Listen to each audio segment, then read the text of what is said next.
যেমন beyond the গ্যালারিতে সবাইকে স্বাগত। দর্শক, দেশ বিদেশের খেলাধুলার সবশেষ খবরের বিশ্লেষণ করতে হাজির হয়েছি। আজকে আপনাদের সাথে আছি রেদওয়ান শেব। নিশ্চয়ই জানেন যে শেষের শুরুর অপেক্ষায় বাংলাদেশ অস্ট্রেলিয়া টি-20 সিরিজ। আজ শেষ টি-20তে মুখোমুখি হবে দুদল এবং ইতোমধ্যেই বাংলাদেশ সিরিজটি নিজেদের করে নিয়েছে। এখন একেবারে সফল সমাপ্তির অপেক্ষা। আমরা সেই ম্যাচ নিয়ে আলোচনা করব আসন্ন নিউজিল্যান্ডের বিপক্ষে সিরিজ নিয়ে, এবং সে আলোচনা আমাদের সাথে আছেন জাতীয় দলের সাবেক ক্রিকেটার মেহরাব হোসেন আপি। ও ভাই, আপনাকে স্বাগত আমাদের আজকের অনুষ্ঠানে। তার আগে একটু আমরা দেখে নিতে চাই শেষ ম্যাচের আগে শরীফুল ইসলাম তিনি কথা বলেছেন গতকাল। তিনি কি বলেছেন এবং দলের বাংলাদেশ দল এবং অস্ট্রেলিয়া দলের সবশেষ অবস্থা আসলে কীরকম? মোস্তাফিজ রিল্যাক্সড, কাজের কাজটা যে করে যাচ্ছেন শতভাগ, স্বস্তি তো তারই পাওয়ার কথা। শরীফুলও শিখছেন ফিচকে দেখে, উপভোগ করছেন তার সঙ্গে পার্টনারশিপ বোলিং। ওনার সাথে বোলিং করতে মজাই আলাদা, ওনার কাটারটা একবারে ভিন্ন ধরনের, তো ওনার মতো শিখতে ট্রাই করতেছি। অস্ট্রেলিয়ার সঙ্গে প্রাপ্তির এক সিরিজ, আগে কখনো টি-20 না জেতা বাংলাদেশ পেয়েছে প্রথম জয়, প্রথম সিরিজ জয়ের স্বাদও। অল্প সময়ের ক্যারিয়ারে অজিদের বিপক্ষে সাফল্যের সঙ্গী শরীফুল। যুব বিশ্বকাপ জয়ের সঙ্গে কিভাবে তুলনা করবেন এই অর্জনকে? প্রথম টি-20 জিতছি এবং সিরিজও জিতছি, এবং আন্ডার-19-এও আমরা কখনো ওয়ার্ল্ড কাপ জিতিনি, সেখানেও আমরা জিতছি। তো আমি দুইটা সমানভাবেই দেখব। টিমমেটদের সঙ্গে মানিয়ে নিয়েছেন শরীফুল, সাফল্যের মন্ত্র আর ব্যর্থতার কারণ বের করতে পারেন খুব সহজে। সবার দিক থেকে পজিটিভ থিঙ্কিং করে যে আমি যখন সুযোগ পাবো আমি আমার সেরাটা দিয়ে আমি দলকে জিতিয়ে আনবো। তো এইভাবে যখন ভাবতে থাকবে, একজনের উপর ভরসা না করবে, তখন ইনশাল্লাহ খুব ইজি হবে খেলাটা। চোখে পড়ছে টাইগারদের দুর্বলতার জায়গাও। মিরপুরের এই উইকেটে ব্যাট করা দুঃসাধ্য, তা মেনে নিলেও প্রত্যাশা মেটাতে পারেননি ব্যাটসম্যানরা।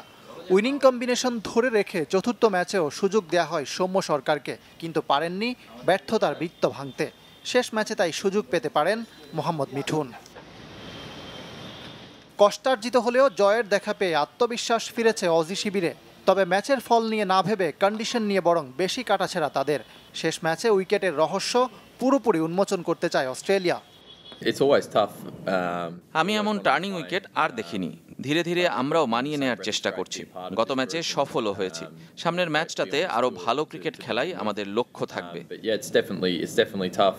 টি-20 বিশ্বকাপ মাথায় রেখে এই ম্যাচেও পরীক্ষা নিরীক্ষা অব্যাহত রাখতে পারে সফরকারী দল। ইকরাম হোসাইন, চ্যানেল 24, ঢাকা। দর্শক, আপনারা দেখতেই পারলেন, আমরা আলোচনা করব যে পেস অ্যাটাকের যে দুই পেয়ার রয়েছে শরীফুল এবং মুস্তাফিজকে নিয়ে। আলোচনায় থাকবে অবশ্যই ওপেনিংয়ে আমাদের ব্যর্থতার যে বৃত্ত এখনও পর্যন্ত সেটি ভাঙা হয়নি, এবং সেই আলোচনায় কিন্তু আপনারাও যোগ দিতে পারেন। স্ক্রিনের দেখানো নাম্বারে ফোন দিয়ে আপনারা আপনাদের মতামত কিংবা প্রশ্ন কিন্তু করতে পারেন। আমরা আলোচনায় ফিরতে চাই।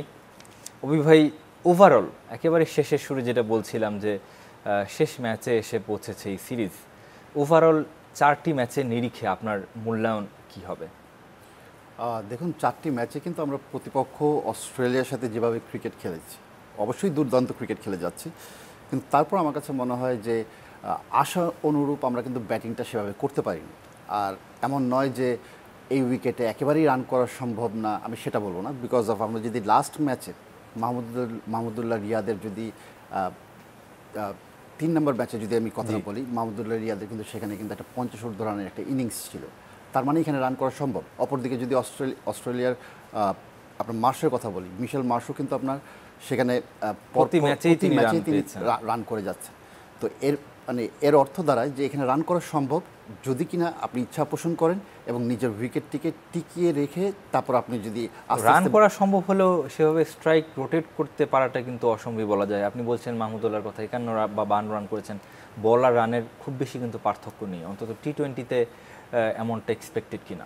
এই ধরনের টার্নিং উইকেটে আপনি হয়তো স্ট্রাইক রেটটা আপনি হয়তো 140-এ নিতে পারবেন না, যেহেতু উইকেটের টার্নের পরিমাণটা অনেক। কিন্তু তারপর আমার কাছে মনে হয় যে হ্যাঁ, অবশ্যই বলের সাথে পাল্লা দিয়ে রানটা করা যায়। আপনি প্রতি ওভারে আপনার 6 রান করে যদি করেন, এই উইকেট আমার কাছে মনে হয় 120 রান, যেখানে আপনার একটা ভালো একটা স্কোর হয়ে দাঁড়াচ্ছে উইকেটের কারণে। তো সেদিক থেকে আমার কাছে মনে হয় যে ব্যাটসম্যানদের আরেকটু হাই রিস্কে না গিয়ে মিডিয়াম রিস্কে যদি খেলেন, আমার কাছে মনে হয় যেখানে রান করা সম্ভব। প্রতিটা ম্যাচে আমরা লক্ষ্য করেছি যে প্রায় 50 কিংবা এর আশেপাশেই ডট বল ছিল, প্রতিটা দলই তারা কিন্তু এত পরিমাণে ডট বল তারা খেলেছে। সেটি সামনের টি-20 বিশ্বকাপকে সামনে রেখে কিংবা ওভারঅল বাংলাদেশের টি-20-র জন্য কতটুকু ইম্প্যাক্ট ফেলবে? দেখুন, টি-20 ফরম্যাটে কিন্তু আপনার ডট বলের সংখ্যা কিন্তু এভারেজ এরকমই হয়, কিন্তু তারপরেও আমার কাছে মনে হয় যে ধরনের উইকেট, বাংলাদেশের উইকেটে আমরা এই ধরনের উইকেটে খেলে কিন্তু আমাদের ব্যাটসম্যানরা কিন্তু অভ্যস্ত। এমন নয় যে আমরাও পরীক্ষার সম্মুখীন হচ্ছি অস্ট্রেলিয়ার মতো নতুন একটা উইকেটে, বেশি টার্নিং উইকেটে সম্মুখীন হচ্ছে, তা কিন্তু নয়। আমাদের ব্যাটসম্যানরা কিন্তু এই উইকেটে খেলে কিন্তু অভ্যস্ত। আর আমার কাছে যেটা মনে হয় যে বাংলাদেশ অস্ট্রেলিয়ার বিপক্ষে ভালো করার পিছনেও কিন্তু আমার কাছে মনে হয় যে বাংলাদেশ, আমরা ঘরোয়া ক্রিকেটে প্রিমিয়ার লিগ কিন্তু এবার কিন্তু টি-20 ফরম্যাটে খেলেছি, সেখানে কিন্তু এই মাঠেই কিন্তু খেলা হয়েছে, এই উইকেটে খেলা হয়েছে। তো উইকেটের আচরণটা কেমন হবে বা ধরনটা কেমন আমাদের সবারই কিন্তু জানা ছিল। তো তারপর আমার কাছে মনে হয় যে বোলাররা অবভিয়াসলি নো ডাউট যে তারা কিন্তু অসাধারণ বোলিং করে গেছেন সম্পূর্ণ এখন পর্যন্ত এই 4 ম্যাচে, কিন্তু তারপরেও ব্যাটসম্যানদের আরেকটু নিখুঁতভাবে করে যাচ্ছে।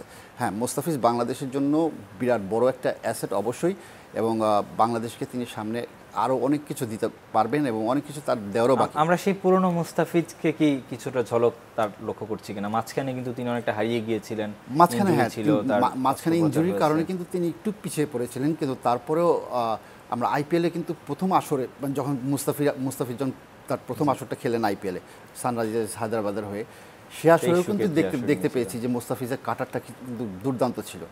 পরের বছরে কিন্তু উইকেট বেশি ফ্ল্যাট হওয়ার কারণে কিন্তু সেরকমভাবে কার্যকর ছিল না, এবং অস্ত্রোপচারও হয়েছিল তার।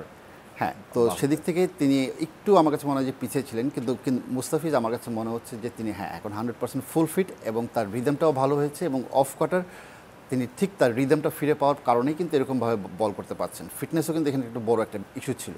তো সব কিছু মিলে আমার কাছে মনে হয় মুস্তাফিজ এই সিরিজটাতে অসাধারণ বোলিং করেছেন, এবং বল হাতেই কিন্তু তিনি আমার কাছে মনে হয় সম্পূর্ণ ম্যাচের চিত্রটাই পাল্টে দিচ্ছেন এবং বাংলাদেশকে জয়ের আঙিনায় পৌঁছে দিচ্ছেন। অবশ্যই বাংলাদেশের জন্য বিরাট বড় একটা পাওয়া। এই সুবিধা বা এই মুস্তাফিজকেও টি-20 বিশ্বকাপে দেখা যাবে কিনা, এই প্রশ্নটা থাকবে। এই উত্তর আমরা নেব। একটা বিরতির সময় হয়েছে আমাদের। দর্শক, লেমন বিয়ন্ড দ্য গ্যালারিতে একটা বিরতির সময় হয়েছে, সাথেই থাকবেন আমাদের।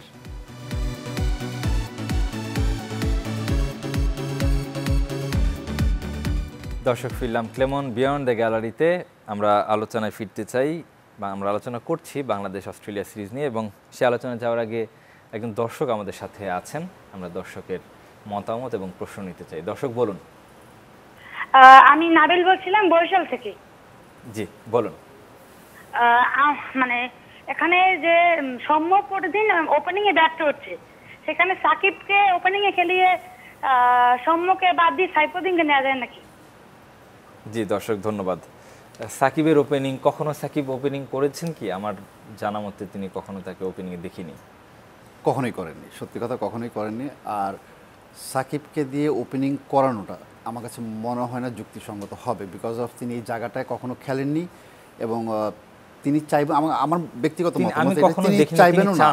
যদি টিম ম্যানেজমেন্ট চায়ও, আমার কাছে মনে হয় যে তিনি চাবেন, আমার কাছে মনে হয় না, বিকজ কনফিডেন্সের কিন্তু একটা ব্যাপার থাকে। আর প্লেয়ার লাইক সাকিব আল হাসান বাংলাদেশ টিমের অন্যতম নির্ভরযোগ্য একটা কিন্তু নাম, তো সেই জায়গাটিকে আপনি তাকে দিয়ে ওপেনিং করাবেন তার ইচ্ছার বিরুদ্ধে যদি সেটা হয়, আমার কাছে মনে হয় না যে ফলপ্রসূ কোনো কিছু ভালো হবে সেটা।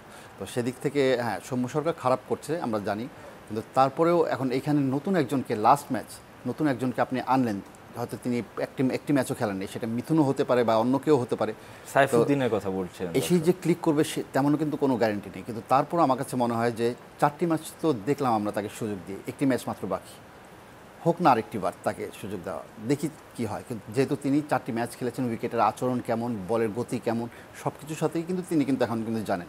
কিন্তু আমার কাছে এটা আমার ব্যক্তিগত মতামত, আরেকটি ম্যাচ যেহেতু বাকি, আপনি আনচেঞ্জড 11-এর কথা বলছিলেন, ওপেনিং জায়গাটা আমার কাছে মনে হয় যে আর নাড়াচাড়া করা এখন দরকার নেই। আর যেহেতু আমরা 3-1-এতে কিন্তু এখন পর্যন্ত এগিয়ে আছে, তো লাস্ট ম্যাচ অবশ্যই আমরা একটা ভালো একটা নোট দিয়ে শেষ করতে চাই। টিমে হয়তো পরিবর্তন আনা যেতে পারে, অনেক কিছুই করা যেতে পারে, কিন্তু তারপরেও আমার কাছে মনে হয় যে একটি ম্যাচ যেহেতু বাকি, সুযোগ একটিবার সৌম্যর সামনে আছে, যেহেতু তাকে একটিবার সুযোগ দেওয়া হোক অ্যাটলিস্ট, যে ফুল একটা সিরিজ খেললে তারপর আমরা একটা প্লেয়ারকে নিয়ে, আমরা তার মান নিয়ে বলেন বা তার পারফরমেন্স নিয়ে, তখন আমরা হয়তো একটা কিছু করতে পারবো, কিন্তু তার আগ পর্যন্ত আমার কাছে মনে হয় যে অপরিবর্তিত থাকাই ভালো। বিরতির আগে বলছিলাম মুস্তাফিজুর রহমান তিনি অসাধারণ পারফর্ম করে আসছেন। আমরা টি-20 বিশ্বকাপে অন্তত আরব আমিরাতের 3 উইকেটে 3 স্টেডিয়ামে খেলা হবে, ওমানেও আছে খেলা, বাছাই পর্বের খেলা খেলতে হবে বিশ্বকাপের। সেখানে কন্ডিশন আপনি কতটুকু জানেন, সেখানে মুস্তাফিজুর রহমান কতটুকু ইফেক্টেড হবেন? দেখুন, সাবকন্টিনেন্টের উইকেটের আচরণ কিন্তু আমরা যেরকমভাবে বাংলাদেশেরটা বাদ দিয়ে যদি আমরা বলি, সব টি-20 বিশ্বকাপ যখন আইসিসির কোনো ইভেন্ট হয় সব জায়গাতে কিন্তু স্পোর্টিং উইকেট হয়। আপনার আইসিসির উইকেট টুর্নামেন্টগুলোতে এই ধরনের উইকেটে মুস্তাফিজ, হ্যাঁ, তার অফ কাটার হয়তো বাংলাদেশে যেরকমভাবে কার্যকর হচ্ছে হয়তো সেখানে সেরকমভাবে নাও হতে পারে, বিকজ উইকেট থাকবে ব্যাটসম্যানদের সহায়ক যাতে রান বেশি হয়, অবশ্যই চাইবে এক্সপেক্টেডেরা রান বেশি দেখতে। তো সেই ধরনের উইকেট আমার কাছে মনে হয় যে লাইন অ্যান্ড লেন্থ মেনটেন করে নাম্বার অফ স্লোয়ার ডেলিভারিসের সংখ্যা বেশি থাকতে পারে, নাকল বলের সংখ্যা বেশি থাকতে পারে, হয়তো সেদিক থেকে শক্তির দিকটা যদি বাড়াতে হয় আমাদের হয়তো স্লোয়ার ডেলিভারিতে, না হয় নাকল বল এই ধরনের ডেলিভারিগুলোতে বাড়াতে হবে। কিন্তু হ্যাঁ, এটা অবশ্যই যে মুস্তাফিজের কাটার আমরা সেরকমভাবে এখন যেরকমভাবে কার্যকর হচ্ছে সেই উইকেট নাও দেখতে পারি, কিন্তু তারপর আমার কাছে মনে হয় যে মুস্তাফিজ বাংলাদেশের জন্য বাংলাদেশের বোলিং অ্যাটাকের অন্যতম একটা শক্তিশালী একটা নাম। তো তাকে ফেস করতে গেলে যে কোনো দেশের ব্যাটসম্যানরাই কিন্তু ভাবতে হবে যে না, মুস্তাফিজ বোলিংয়ে আসছেন বা সাকিব আল হাসান বোলিংয়ে আসছেন। তো আমাদের বোলিং শক্তি সেরকম এখন যেরকম আছে টি-20 বিশ্বকাপে প্রাক বাছাইয়ের ম্যাচগুলোতেও সেরকমই থাকবে, কিন্তু হ্যাঁ, আমাদের আরেকটু মনে হয় যে আমাদের শক্তির দিক থেকে মানে মুস্তাফিজ অফ কাটার হয়তো সেখানে না ধরবে, কিন্তু সেটা নিয়ে বিকল্প কিছু চিন্তা ভাবনা ইতিমধ্যে আমার কাছে মনে হয় যে টিম ম্যানেজমেন্ট করে রেখেছেন সেটা। জি, অভি ভাই আমাদের সাথে আরও একজন দর্শক আছেন। দর্শক, আপনার নাম পরিচয় বলে প্রশ্ন কিংবা মতামত জানাবেন। হ্যালো, আসসালামু আলাইকুম। আশা করি সবাই ভালো আছেন। আমি বুবলি বলছি ঢাকা রামপুরা থেকে। মেহরাব হোসেন অপি আমাদের খুবই একজন পরিচিত এবং জনপ্রিয় ক্রিকেটার। খুব ভালো লাগছে আপনাকে আজকে দেখতে পেরে। আমার একটা প্রশ্ন ছিল আপনার কাছে, যে আজকের খেলাতে কি সৌম্যকে তার পারফরমেন্সের উপর ভিত্তি করে পরবর্তী যে বড় বড় যে খেলাগুলো আসবে বা নিউজিল্যান্ডের যে খেলা আছে তাকে কি দলে রাখার সুযোগ করে দেওয়া যেতে পারে? জি, ধন্যবাদ আপনাকে। আপনি বলছিলেন যে অন্তত একবার সুযোগ দেওয়া উচিত সৌম্যকে, আজকেও যদি ফ্লপ করে কিংবা আজকে যদি ভালো করে সেক্ষেত্রে সেটা কতটুকু ইম্প্যাক্ট ফেলবে পরবর্তীতে তার জন্য? নিউজিল্যান্ড সিরিজ সামনে রয়েছে 5 ম্যাচের। দেখুন, সৌম্যর সামনে কিন্তু এমন নয় যে তার জীবনের শেষ ম্যাচ এটাই বা এটাই তার লাস্ট সুযোগ, তাকে আর কোনোদিন সুযোগ দেওয়া হবে না খারাপ করলে, তেমনটা কিন্তু নয়। তো তার সামনে অবশ্যই হ্যাঁ, বাংলাদেশের জন্য তিনি একজন অ্যাসেট। হ্যাঁ, এমন আজকের ম্যাচে আমার কাছে মনে হয় যে কোনো পরিবর্তন না এনে ওপেনিং স্লটে অ্যাটলিস্ট সৌম্যকে দিয়ে আরেকটিবার সুযোগটা দেওয়া হোক, বিকজ অফ আমাদের বাংলাদেশ ক্রিকেট ইতিহাসে আমরা কিন্তু খুব কম সিরিজে কিন্তু এরকম দুজন ওপেনারকে একদম টানা ওপেনিং করে যেতে দেখেছি, এরকম কিন্তু খুব কম হয়েছে। তো হোক না, একটি ইতিহাসই না হয়ে করলাম আমরা আরেকবার, যে কোনো অপরিবর্তিত রেখে। তো এতে হয় কি যে একটা প্লেয়ারের আত্মবিশ্বাসটাও সেখান থেকে বাড়ে। হয়তো আজকে যদি সৌম্য যদি ভালো করে অবশ্যই নিউজিল্যান্ড সিরিজে তাকে বিবেচনা রাখা অবশ্যই হবে। আমাদের কিন্তু একজন থার্ড ওপেনার হিসেবে কিন্তু যদি আমাদের লিটন ইনক্লুড হয়, এখানে যদি তামিম ইকবাল যদি ইনক্লুড হয়, পাশাপাশি কিন্তু আপনার থার্ড ওপেনার একজনকে কিন্তু আমার প্রস্তুত করে রাখা প্রয়োজন। যদি হয়তো নিউজিল্যান্ড সিরিজে কেউ ইনজুরি হয়ে পড়েন তখন কী করবেন? তো সেদিক থেকে বিবেচনা রাখতে হবে। তা আমার কাছে মনে হয় সেই বিবেচনায় অবশ্যই নাইম শেখ এবং সৌম্য সরকার যেভাবে করে যাচ্ছেন আরেকটিবার সুযোগ দেওয়া উচিত অ্যাটলিস্ট, যে এই সুযোগে যদি তারা নিজেকে ফিরে পেতে পারেন এটা বাংলাদেশ ক্রিকেটের জন্য ভালো, এবং আমাদের দলের শক্তিটাও কিন্তু ওপেনিংয়ের জায়গাটার থেকে কিন্তু একটু শক্তিশালী হয়। জি, মুস্তাফিজুর রহমানের সাথে শরীফুল তিনি বল করছেন, তিনি আন্ডার-19-এর আপনাদের হাত ধরিয়ে এসেছেন অনূর্ধ্ব-19 দলের ক্রিকেটার। তার বোলিং পারফরমেন্স কেমন দেখলেন? তিনি কিন্তু মুস্তাফিজুর রহমানের সমান 7 উইকেট নিয়েছেন, যদিও ততটা হয়তো ইকোনমিক্যাল ছিলেন না। ওভারঅল সব কিছু মিলিয়ে তার সময়টা কেমন কাটছে? অসাধারণ আমি বলবো এই কারণেই, অস্ট্রেলিয়ার মতো শক্তিশালী দলের বিপক্ষে একজন নবাগত তরুণ যিনি কিনা আন্ডার-19 থেকে মাত্র উঠে এসেছেন এবং জাতীয় দলের হয়ে পারফর্মও করা শুরু করে দিয়েছেন, ইতিমধ্যে উইকেটও তুলে নিচ্ছেন এবং দলের কন্ট্রিবিউশনের জায়গাতেও তিনি কন্ট্রিবিউট করতে পারছেন। তো এটা কিন্তু বিরাট বড় কিন্তু একটা পাওয়া। এবং পাশাপাশি আমরা জানি যে মুস্তাফিজ কিন্তু ইতিমধ্যেই বাংলাদেশের অনেক ইয়াংস্টারের কিন্তু ইতিমধ্যে তিনি কিন্তু আইডল একজন, এবং সেম আমার কাছে মনে হয় শরীফুলের আইডলও কিন্তু মুস্তাফিজ, এবং মুস্তাফিজের মতো একজন আইডলের সাথে পার্টনার হয়ে বোলিং করাটা তার জন্য কিন্তু বিরাট বড় একটা পাওয়া। এবং সারাক্ষণ ড্রেসিং রুম তাদের সাথে শেয়ার করছেন, বিশ্বমানের প্লেয়ার সাকিব আল হাসানের মতো প্লেয়ার যেখানে আছেন তার সাথে ড্রেসিং রুম শেয়ার করছেন, তো তাদের সংস্পর্শে এসে আমার কাছে মনে হয় যে তিনি অনেকটাই কিন্তু পরিণতর দিকে এগিয়ে যাচ্ছেন। কিন্তু হ্যাঁ, সামনে তিনি আরও অনেক খেলার সুযোগ পাবেন, ওরা আরও অনেক অভিজ্ঞতা হবে, কিন্তু এই সিনিয়র প্লেয়ারদের মাঝখানে থেকে আমার কাছে মনে হয় যে যতটুকু তার সময় নেওয়া প্রয়োজন ছিল তার থেকে অল্প সময়ের ভিতরে নিজেকে তিনি পরিণত করতে পারছেন। এটাই কিন্তু আমার কাছে মনে হয় তার সবথেকে বড় পাওয়া। আর তার ট্যালেন্ট নিয়ে কোনো সন্দেহ নেই, তিনি ভালো বল করে যাচ্ছেন, ঘরোয়া ক্রিকেটেও তিনি ভালো করেছেন। এই ধরনের প্লেয়াররা যখনই উঠে আসবে বাংলাদেশের জন্য দলের হয়ে যারা খেলবেন সামনে, আমার কাছে মনে হয় তিনি একজন ভালো উদাহরণ হতে পারেন যে না, শরীফ কীভাবে পারফরমেন্স করে যাচ্ছেন। এবং আমরা কিন্তু আপনাদের কিন্তু যে রিপোর্টটা দেখলাম সেই রিপোর্টে কিন্তু সরল ভাবে কিন্তু তিনি ব্যক্ত করেছেন যে মুস্তাফিজের কথা বলেছেন, সাকিব আল হাসানের কথা বলেছেন যে তাদের টিপসগুলো তার খুব কাজে লাগছে। জি অভয়, আমাদের হাতে একেবারে সময় কম, আসলে আপনার ছোট্ট করে জানতে চাইবো যে আজকের ম্যাচের ফলাফলটা কেমন হতে পারে এবং কি ফ্যাক্টরটা কি হতে পারে? অবশ্যই চাইবো বাংলাদেশ জিতুক, এবং বোলিংয়ের কল্যাণে আমি আবারও চাইবো, যেহেতু ব্যাটসম্যানরা সেরকমভাবে নিজেদের মেলে ধরতে পারছে না, কিন্তু তারপর আমার কাছে মনে হয় যে মুস্তাফিজের এবং সাকিবের ভালো বোলিং করাটা আজকে খুব জরুরি। জি, আর ধন্যবাদ মেহরাব হোসেন অপি আপনাকে। দর্শক, আমরাও চাই আসলে বাংলাদেশ শেষটা অন্তত ভালো করুক এবং ওপেনিংয়ে আমাদের যে দুর্বলতা ছিল সেটা কাটিয়ে উঠে পরবর্তী যে সিরিজ রয়েছে নিউজিল্যান্ডের বিপক্ষে সেখানে পুরোপুরি আত্মবিশ্বাস নিয়ে তারা খেলবে, এবং তারও পরে যখন আমরা টি-20 বিশ্বকাপ খেলতে যাব এই জয়গুলো সেখানে দারুণভাবে কাজে দিবে। সবাইকে ধন্যবাদ জানিয়ে ক্লেমন বিয়ন্ড দ্য গ্যালারি এখানেই শেষ করছি।